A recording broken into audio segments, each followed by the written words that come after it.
자, 이번에는 171페이지 등차 수열의 합이라고 하는 내용을 얘기해 볼 겁니다. 자, 그러면 살짝 집중해 줘야 돼. 우리가 등차 수열이라는 것은 그 차이가 일정했던 수열인데, 이번에는 이 수열을 뭐 할 거래? 더할 거래.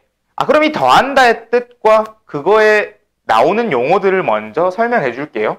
우리가 수열이라고 하는 친구를 이렇게 AN이라고 한다면, 이 AN은 결국 첫째 항과 두 번째 항과 세 번째 항과 점점점점점 일반항 n번째 항이 존재해요가 있어요. 그럼 지금 나는 이 수열을 뭐 할 거라고 하냐면 더해주는 기준을 가지고 올 거래요. 더할 거랍니다. 그럼 얘가 더하기의 내용을 따라서 이렇게 더해지면 내가 1항부터 n번째 항까지 더했네. 1항부터 n번째 항까지 더했네. 그쵸? 그럼 이거를 매번 이런 점점점을 쓰기가 힘들잖니. 그래서 무언가의 하나의 형식을 만들어줍니다. 그 형식은 어떻게 됐냐면 요 1항부터 n번째 항까지의 합을 이제부턴 SN이라고 말을 할 거야. 요때 S는 그 더하다의 약자인 썸을 생략해서 S라고 말을 하는 겁니다. 더하다. 더할 거래. 근데 여기 뒷자리가 N이네. 그럼 이 친구는 그러면 1항부터 n번째 항까지 더할 거예요가 된 거야. 그럼 예를 들어서 S10이 있다고 가정을 한다면 이 S10은 재현아 A1부터 몇 가지 더해지는 게 S10이겠어? A10까지 더해지는 게 S10이 되는 겁니다. 방식 괜찮나요? 오케이. 자, 그럼 우리는 이 SN은 1항부터 n번째 항까지를 더하는 상황이고, 이 친구에 대한 수열이 무슨 수열? 등차 수열. 그것에 대한 공식으로 만들어 줄 건데, 하기 전에 이 친구를 먼저 봅시다.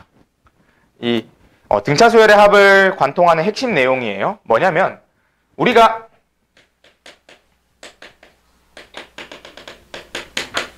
이런 수치가 있대. 자, 수열로 써보면 1과 2와 3과 점점점 100. 어때요? 등차 수열이죠. 그 공차가 얼마인? 1인 등차 수열이지. 그 친구가 1부터 100까지 더해져 있대. 되나요? 그럼 요거에 대한 약간 일화가 있습니다. 이 등차 수열의 합에서 일화가. 뭐냐면 이 가우스라고 하는 아주 유명한 학자가 있는데, 그 유명한 학자가 초등학교 때래. 그래서 학교 선생님이 요거를 좀 약간 꿀 빨려고 이런 거를 애들 보고 시켜봐 해가지고 다른 친구들은 이걸 하나씩 더 하고 있었는데, 가우스가 놀랍게도 문제를 낸 지 몇 초 만에 정답을 외쳤대. 요것의 정답은 얼마입니까? 5050이죠. 그래서 이제 선생님들이 화들짝 놀라서 어떻게 바로 구했니? 라고 물어봤는데 가우스는 아주 심플하게 대답을 했답니다. 뭐였을까요? 어떤 원리로 5050이 바로 나왔을까? 우리 1과 100을 더하면 얼마야? 100일이죠. 근데 두 번째였던 이놈은 그 다음 친구의 99와 더해줘도 얼마야? 100일이잖아. 자, 그러면 우리가 그 다음 있던 3과 98을 더해도 100일이 나오겠네. 그렇다면 왜 계속 100일이 유지되었나라고 한다면 큰 수가 쌤이 할 거야. A1부터 AN까지의 합에서 이 수열은 무슨 수열이라고 말을 했죠? 등차 수열이라고 얘기를 했죠. 그러면 제일 처음과 마지막을 더한 게 지금 100일의 상황이 됐습니다. 우리 첫째 항과 맨 마지막 항을 더한 게 100일의 상황이 연출됐어. 그럼 요놈의 다음 항을 본다면 A2라고 하는 수열과 그 전의 항이었던 A의 n-1이 더해진 게 과연 요놈이랑 똑같은가를 보는 거잖아. 똑같이 100일이 나왔는가를 보는 건데, 우리는 요 A2를 공차로서 표현을 해보면 첫째 항 플러스 D라고 얘기할 수 있겠네. 그런데 이 AN 빼기 1번째는 반대로 AN을 기준으로 말을 해볼까요? 그럼 얘는 D로 한 칸 간 거잖아. 앞으로 간 게 아니라 D로 간 거잖아. 그러니까 어떻게? 빼기 D라고 말해줄 수 있겠네. 그래서 이 두 친구를 더하면 D가 날아가니까 어때? 첫째 항과 마지막 항을 더한 것의 크기가 일정하게 유지가 되겠구나. 왜? 등차 수열이라서. 괜찮습니까? 그럼 얘가 101이라고 하는 게 그대로 유지가 됐는데, 보세요. 얘가 1항부터 100항까지니까 전체 항의 개수는 몇 개입니까? 100개죠. 그런데 우리는 이 첫째 항과 마지막 항, 결국 두 개의 항을 뭐 했어? 짝을 지어서 101이라는 크기를 만들어냈죠. 그러면 이 101이라는 짝이 과연 몇 개가 형성이 되었습니까? 라는 걸 생각해보면 몇 개가 만들어져. 다시 보자. 첫째 항과 100번째가 만나서 101이 나왔는데 전체 항은 100개야, 100개. 전체 항은 100개. 근데 거기서 두 개를 가지고 와서 101이 만들어졌다고. 그럼 이 101이 만들어지는 짝이 50개 있겠네. 왜? 100개에서 두 개씩 짝을 지었으니 짝 지어진 그 그룹이 50개 있겠네요. 그래서 이것의 결론은 101 곱하기 50이 된 거야. 되나요?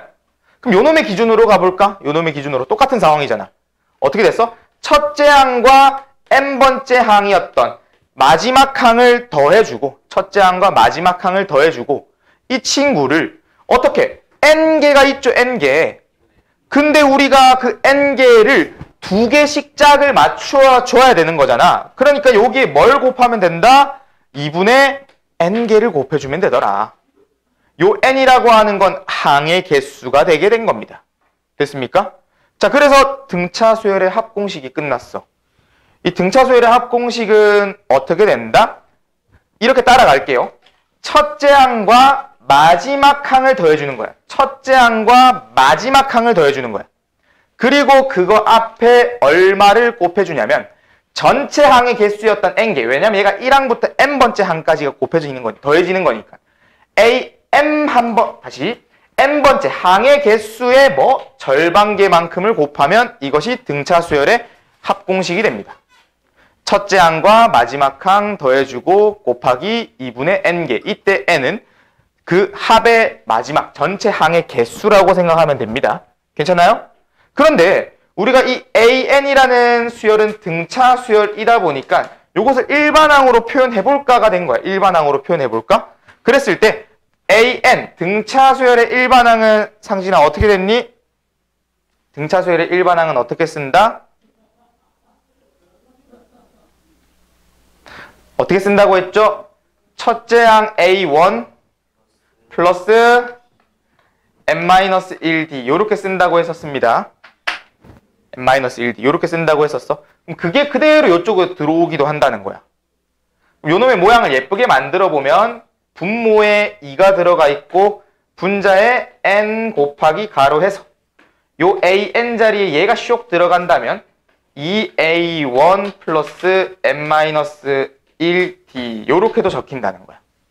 근데 요렇게 쓰이면 생각보다 번거롭고 짜증이 나서 쌤은 이 위에 거 유도 원리를 그대로 기억하는 걸로 갈 거야. 어떻게?